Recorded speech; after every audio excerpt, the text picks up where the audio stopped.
Hola a todos, ¿cómo están? Pues el día de hoy quiero hablar de un tema el cual me ha estado dando vueltas en la cabeza últimamente y es si es una buena idea convertir eso que tanto amas hacer en tu trabajo. Yo durante bastante tiempo estuve muy convencida de que ese era el mejor camino. De hecho, pues mi objetivo final siempre fue como vivir del arte, vivir de pintar y de lo que más disfruto hacer. Y los últimos meses, incluso años, estuve romantizando mucho esta idea o esta frase que se dice tanto de dedícate a hacer lo que amas y así no tendrás que trabajar ni un solo día de tu vida. Pero ahora que lo veo un poco más con mi trabajo, me doy cuenta de que no es algo tan simple o tan sencillo como parece. Y hoy quiero hablar de ese tema contigo.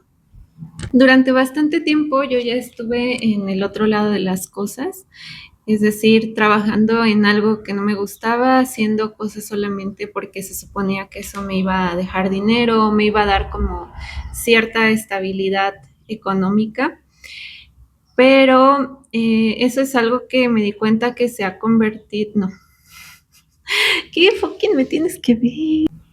Durante bastante tiempo antes yo ya estuve en el otro lado de las cosas, es decir, trabajando en algo que no me gustaba, que no me llenaba y que simplemente lo hacía por dinero porque se suponía que me iba a dar como cierta estabilidad.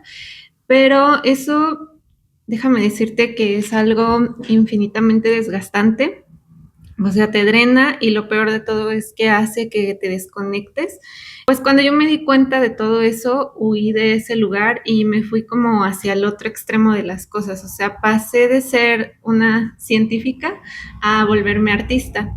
Y pues cuando empecé a acercarme más como al mundo del arte y de la creatividad, yo lo que pensaba era, pues quiero hacer esto, o sea, para toda mi vida. Quiero que todo mi tiempo sea ocupado en esto. Pero ahora que eso se ha convertido como en un trabajo más serio, también me he empezado a dar cuenta de muchas otras cosas y es que cuando algo se convierte como en tu ingreso directo, eso también cambia toda la jugada. Y es ahí cuando empiezan a aparecer un montón de otras cosas como la sobreproductividad, la constancia, las métricas, la presión por vender, también por ser un poco más visible, posicionarte en redes. Y pues yo sé que, por ejemplo, es un tema que se habla bastante, en donde incluso hay un buen de reels o TikToks de esos donde pues los artistas te cuentan cómo trabajar del arte no solamente es pintar o dibujar bonito, sino también tienes que ser tu propio editor, tu fotógrafo, tu personal de marketing, quien lleva las redes, incluso tu personal de limpieza, tienes que hacerla de escritor, de productor, de un montón de cosas. Tienes que hacer prácticamente de todo y eso te va agotando y te quita el tiempo que tenías para crear lo que realmente a ti te gustaba hacer. Y poco a poco, sin darte cuenta, es así como ese lugar seguro empieza a convertirse en una exigencia que es insostenible a largo plazo. Y eso puede llegar a ser algo bastante peligroso para algo que es tan sensible y frágil como nuestra creatividad. Muchas veces esta es como la razón típica del por qué un montón de artistas caemos en burnout o en el típico bloqueo creativo. Y Julia Cameron de El Camino del Artista tiene una metáfora súper bonita sobre esto, en la que ella dice que todos tenemos como un manantial interior, el cual es nuestro estanque artístico y tenemos que alimentarlo y cuidarlo. Lo ideal es que ese estanque siempre esté lleno de peces grandes y coloridos para que nosotros podamos pescar. Pero si nosotros no nos damos cuenta y descuidamos este manantial tan sagrado, entonces puede llegar a secarse, a empantanarse o incluso a atascarse. Y aquí me gustaría leer esta parte del libro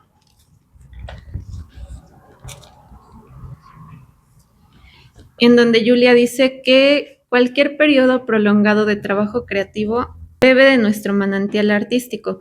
Si se abusa de él como de la pesca en un estanque, se corre el riesgo de que disminuyan los recursos y de que intentemos pescar en vano. Nuestro trabajo se estancará y nos preguntaremos por qué sucede esto, justo cuando las cosas iban de lo mejor. Como artistas tenemos que aprender a autoalimentarnos, a estar lo suficientemente alertas para que podamos ir reponiendo de forma consciente nuestros recursos creativos a medida que los vamos usando.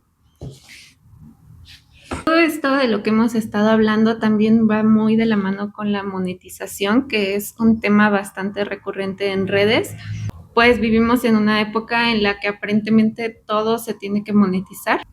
Y si se dan cuenta, hubo como este boom o esta explosión de un montón de reels y TikToks que te enseñaban cómo monetizar todo, tus hobbies, tus ideas, tu proceso y hasta tu vida. Pero, ¿qué es lo que pasa cuando monetizas todo?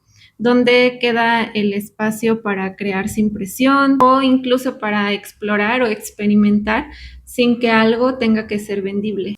Y eso es algo que, por ejemplo, a mí también me llegó a pasar porque yo tenía un montón de ganas de aprender a hacer piezas de cerámica y hubo un tiempo en el que lo estuve intentando, pero poco a poco terminé cayendo en esa idea de que tenía que hacerlas para vender, no porque me gustaba, sino para venderlas. Y lo único que terminé haciendo fue como que frustrarme porque me di cuenta de que las personas ni siquiera querían pagar por el trabajo y todo lo que costaba tener una pieza de esas. Así que lo que hice fue dejarlo, o sea, abandoné eso y digamos que hasta cierto punto perdí el gusto por hacer algo que al inicio me emocionaba un montón. Y luego de escuchar muchos podcasts, leer sobre el tema, informarme mucho y reflexionar también mucho, aprendiendo como de mi propio ensayo y error, algo me hizo clic en la cabeza y fue que quizá no se trata de elegir entre dos polos opuestos, es decir, o sea, elegir entre vivir de lo que amo o trabajar de algo que me deja dinero y me da cierta estabilidad, sino que se trata más de llegar como a ese punto medio en el que pueda hacer ese trabajo más conectado con los valores que tengo y el estilo de vida que igual me gustaría tener. Y entonces desde ahí pensar como en la creatividad en capas. Una primera capa sería como algo más ligero, más reproducible, que obviamente iniciara desde la creatividad, pero que funcionara de una forma muchísimo más simple en la cual se pueda como reproducir en mayor cantidad piezas de arte, pero con un uso cotidiano, de tal forma que estas estén como personalizadas y se puedan vender como en mayor cantidad para generar un poco más de ingresos, sin la necesidad de estarme quebrando la cabeza todos los días o cansando mi batería creativa. Y la siguiente capa vendría desde un lugar un poco más íntimo, algo que sería igual de importante, pero que no necesariamente tendría que venderse o incluso que mostrarse. En mi caso, por ejemplo, como soy artista plástica, podría hacer como que ilustraciones, prints, stickers o merch de cosas como que mucho más accesibles, más constantes, como ilustraciones digitales o pinturas abstractas.